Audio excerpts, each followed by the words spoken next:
All right, gonna finish out the week with section 4, which is on factoring polynomials. So if you're really good at factoring, this section is going to be fairly easy for you. If you struggle with factoring, well, it's going to be a struggle. My suggestion is that you find opportunities to practice factoring polynomials. You could always jump onto khanacademy.com and just do a search for factoring trinomials, and you'll have a lot of opportunities to practice that.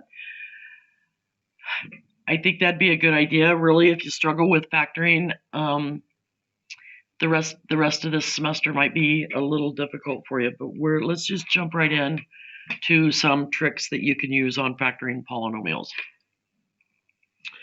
All right, so for instance, let's look at x cubed minus 4x squared minus 5x. Remember that the first thing you always do when you're factoring is you want to factor out any common factors. So always ask yourself, are there any common factors that I can take out? Well, every one of these terms has an x, so I can factor an x out. When I factor an x out, what I have left, because basically when you factor it out, you're dividing each of these terms by this. This divided by this gives you x squared. This divided by x gives you negative 4x. This divided by x leaves us with negative 5. So now I'm going to look at that trinomial, x squared minus 4x minus 5, and see if I can factor it. I'm good at factoring. I'm telling you, you can factor that. And that's how it factors. So on the exercises and on an assessment, it's going to say factor completely. This is not factored completely because I can still factor that trinomial. This is factored completely. All right. Okay, the next example is 3y to the 5th minus 48y cubed. Well, I know that they both have at least a y squared, right? And they can both be divided by 3. So I'm going to go ahead and take out a 3y squared, or 3y to the 3rd. That should be a 3rd, not squared. And write down what's left over. 3y to the 5th divided by this is y squared. Negative 48y to the 3rd divided by 3 is negative 16. Notice that this is a difference of two numbers. The first thing I want you to do every time you see only two terms is ask yourself this question. Is it a difference of two squares? And if the answer is yes, we're not done factoring. So remember, I think I'd put the special product patterns in the video for 4.2 at the very end when I told you to write down these special product patterns because you're going to need them later. Well, this is kind of when you refer to that if you don't remember this. So the way you factor a difference of two squares, y squared is a perfect square, 16 is a perfect square. So the first set of parentheses, you write down the square root of the first term plus the square root of the second term, and the second one is the square root of the first term minus the square root of the second term. This is factored completely. If you gave me this on a test, you'd probably get half points. But if you went all the way, you'd get the full points. Okay, so here's some more special factoring patterns. And this is the sum of two perfect cubes. And this is the difference of two perfect cubes. Remember that yellow chart in my room that has, it has this. In the middle column are the perfect squares, and this third column are the perfect cubes. And we have, looks like this.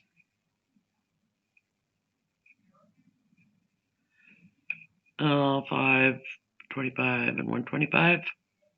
You need to start being able to recognize cubes and perfect squares.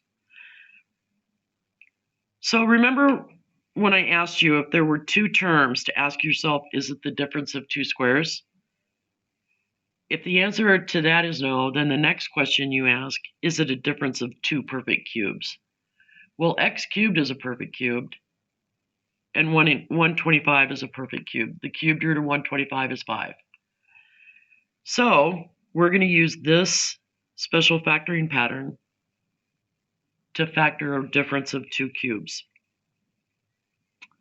And remember that in this case, a is x, the cubed root of x cubed is x, and b is 5 because the cubed root of 125 is 5. So we would factor a minus b, which is x minus 5, and then in parentheses, a squared is x squared, a times b is 5x, and b squared is 25. And now you're done. You can't factor this part. So if it said factor completely, this is your answer. Remember, if there's only two terms, and especially if it's minus, you're going to ask yourself, is it a difference of two squares? Is it a difference of two cubes? If it's plus and it's two terms, then ask yourself, is it the sum of two cubes? Because that can be factored. A sum of two squares cannot be. All right, let's do some more examples of factoring. You may remember the other type of factoring is factor by grouping. Factor by grouping requires 4 terms. So if you have 4 terms, 1, 2, 3, 4, always see if you can factor it by grouping. And this one, let's look at, we're going to group those, and we're going to group those. So the common factor here would be z squared. If I factor a z squared out of here, I end up with z plus 5, right? 4 goes into 20. I'm going to factor out a negative 4 and see what I have left. Negative 4z divided by negative 4 is a positive z. Negative 20 divided by negative 4 is a positive 5. Oh, look. That's the goal. What you end up with in parentheses, that you get the same binomial in each term. So you write down that common binomial, and then in this set of parentheses is what's left. Z squared minus 4. 2 terms that I'm subtracting. What's that first question I'm going to ask? Is this a difference of 2 squares? Well, z squared is a perfect square, and so is 4. It is a difference of 2 squares, so I know I'm not done. I have z plus 5, and the way you factor a difference of 2 squares is z plus 2 times z minus 2. And now I'm done. All right. Okay, here's another one. 4 terms, so I'm going to see if we can group them. I'm going to group those 2 and those 2. So the common factor here would be y squared, because there's a y squared in that, and there's a y squared in that. And when I do that, I end up with 3 plus 1. No, 3y, sorry, plus 1. I can factor out a 3 here, and I end up with y, or 3y plus 1. If these don't end up being the same, you know you did something wrong. Because if it can be factored by grouping, that's going to end up the same. Okay, so I'm going to write down my common factor, which is 3y plus 1. And in this parentheses, I write down what's left over. Y squared plus 3. I can't factor that, and I can't factor that, so I am done.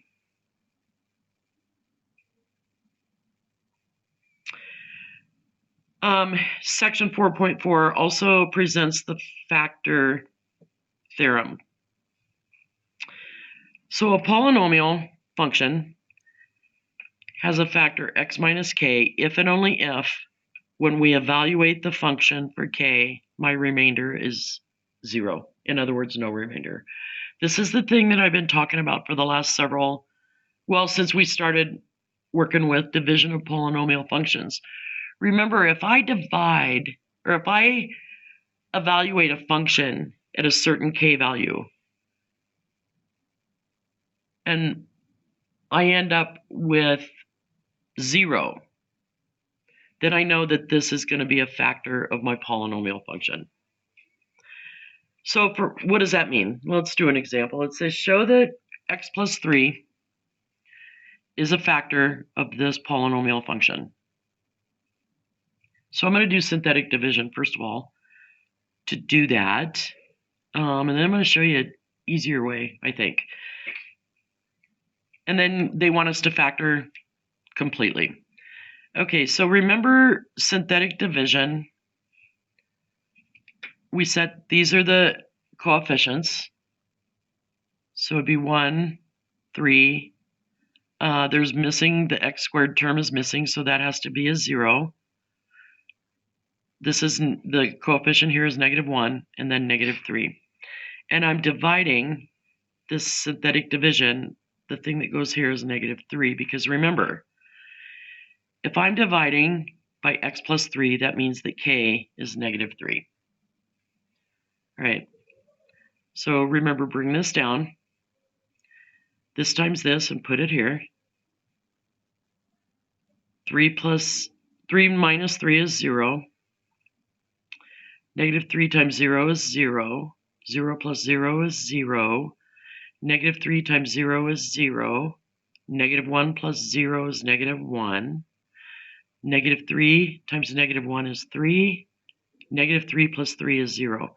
My remainder is 0. So I know that x plus 3 is a factor of this polynomial function because my remainder is 0. I could have also done, instead of doing the synthetic division, remember that k is -3.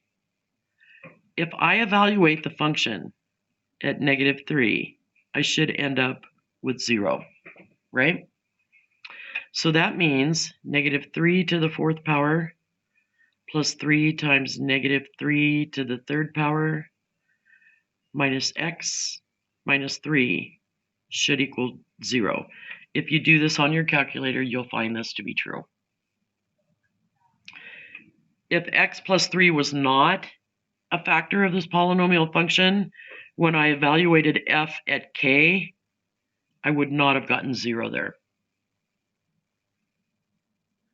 Okay, so I forgot, let's write down the answer. So when I divide this by x plus 3, I get, remember this is 1 exponent less than what I started with, so this would be x cubed. There's no x squared, there's no x term, x cubed minus 1. And I know that x plus 3 is also a factor. What did I ask you to ask yourself every time that you have two terms and you're subtracting? I know it's not a difference of 2 squares because that's x cubed, right? But is this a difference of 2 cubes? Well, it is because 1's a perfect cube and so is x cubed. And the way you factor that, remember, is the square root of, or the cubed root of the first term minus the cubed root of the second term times the square root of the first term plus these two multiplied together. Only it's positive, and then plus this term squared. And this is completely factored now. You could have also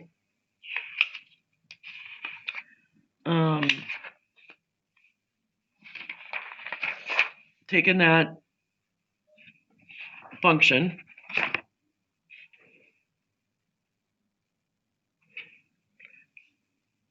and factored it by grouping. Okay, but remember that the goal of the first time we did work with this problem, it was just to show that this is a factor. All right. If the goal was just to say factor this, factor completely, I could have done this by factoring by grouping. Group those two together and then those two together, I get this, which gives me this, which is what I had when I did the synthetic division. Remember, this is a difference of 2 cubes. So now I'm done.